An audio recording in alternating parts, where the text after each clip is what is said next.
तिकडे बोललो ती सॉरी बोलते पण मनापासून नाही बोलते. ठीक आहे, ही आली तर तू असं बोलला का? नाही मी बोललो, म्हटलं बोलते ती सॉरी. काल त्याला किती वेळा म्हटलं, अरे तुझं मत विचारलं तुम्ही काय असं विचारलं तू कन्व्हिन्स कर जाऊन बाकीच्यांना. सेम मला तुझे मुद्दे नाही पडत, मी तुला तोंडावर सांगते. ह्याचे नाही पडत, त्याला तोंडावर सांगते. सांगणं नसतं महत्वाचं आहे ना. सूरजला गेम का कळतो माहिती आहे? एवढ्या सगळ्या ह्याच्यात आमच्या डिस्कशनमध्ये सूरज बोलतो, दादा तू भियातोस तिला. हे सूरजचं वाक्य आहे. 100%. ग्रुप पडल्यामुळे ना काही समजतच नाही. म्हणजे त्या दिवशी विकेंडच्या वारंवार सर म्हणे की तुझं आणि माझं जे फ्रेंडशिप असू शकतं ते जेन्युइन असू शकतं, पण माझ्या ग्रुपला ते ॲक्सेप्टेड नाही आहे. त्यांना वाटतं की तू माझ्याशी गेम खेळतोय.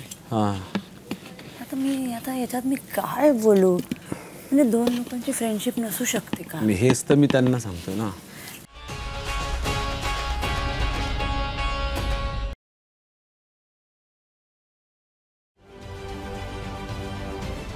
महाराष्ट्रातील सर्व बातम्यांचे विश्वासार्ह व्यासपीठ.